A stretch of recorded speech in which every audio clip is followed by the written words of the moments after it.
Good morning from Cartagena, Colombia. My name is Angélica Monterrosa. I'm a general practitioner and master's student in clinical epidemiology. I belong to the research group Salud de la Mujer in Cartagena, Colombia. Today I'm going to present the study titled Menopause Symptoms and Quality of Life according to the presence of alterations in genital lubrication, study in climacteric afrodescendant women.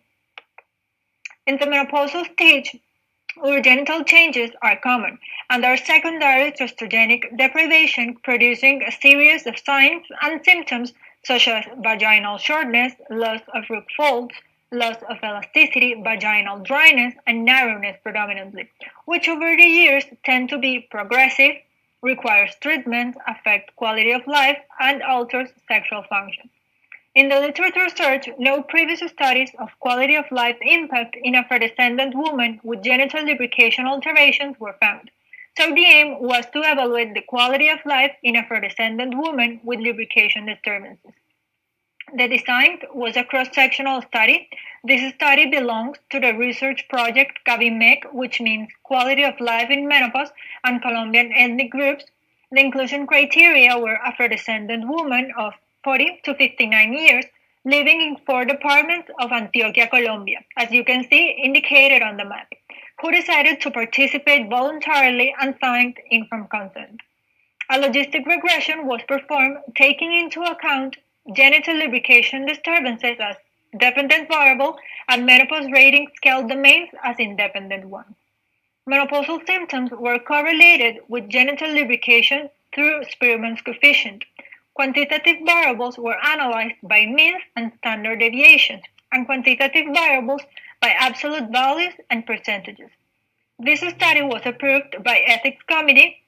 A p-value below 0.05 was considered statistically significant, and the statistical analysis was carried out with EpiInfo. The applied questionnaire was divided into 3 sections.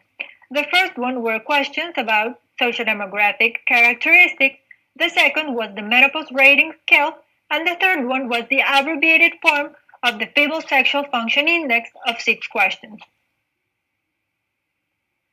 From the Feeble Sexual Function Index, we used the question number 3 about lubrication to classify into 2 groups the entire sample. The group of women with lubrication alterations had a score less than 3, and a score greater than 3 indicates no lubrication alterations. The menopause rating scale was also used, and these are its 11 questions grouped by 3 different domains: somatic, psychologic, and urogenital domains. A total score greater than 16 means severe deterioration of quality of life. Here are the sociodemographic characteristics. 369 women in total were studied, 33 or the 8.9% with lubrication alterations, and 336 or 91% without it. Women with lubrication alterations were older, 53 years compared to 49 years of the other group. Lubrication alterations were found in 9% of women in the age range from 40 to 44 years, and in 50% of women from 54 to 59 years. So consistently, it was identified that the number of women with lubrication disturbances increases as ages increase. So that's why women in postmenopause stage reveal more problems in lubrication than women in premenopause. However, the frequency of alteration in lubrication in premenopausal women was 21%. This percentage is considered high for their age, considering that they are young women. The difference between groups in the following variables: body mass index, scholarship, smoking, use of hormonal therapy, and comorbidities such as diabetes or arterial hypertension wasn't statistically significant.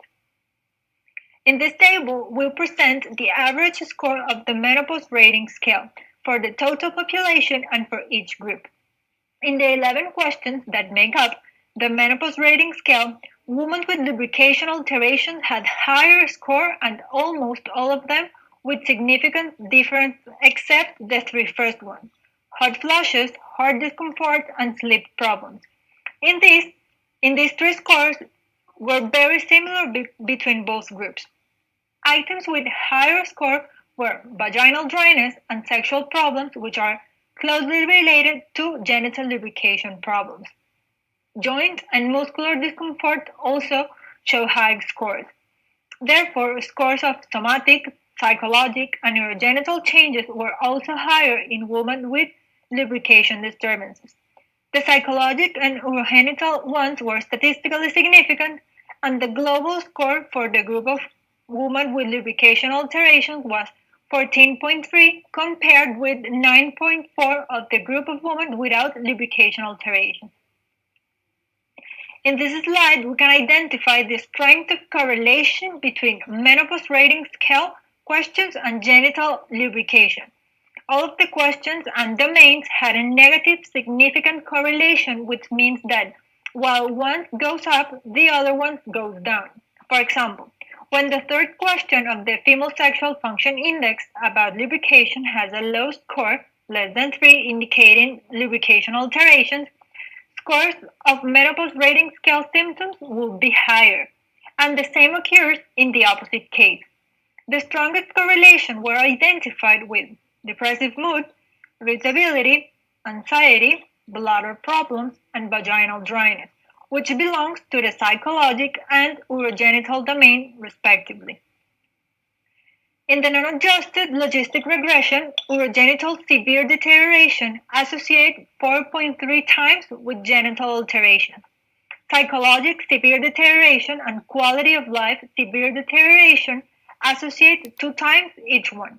Somatic deterioration wasn't associated, which makes sense since having poor genital lubrication will trigger the appearance of urogenital and psychosomatic symptoms that affect quality of life.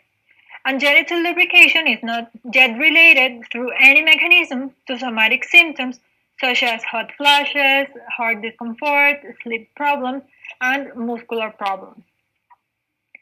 So finally, we can conclude that genital lubrication disturbances associate 4 times with urogenital severe deterioration and twice with psychologic and quality of life severe deterioration in a group of afrodescendant women from Antioquia, Colombia.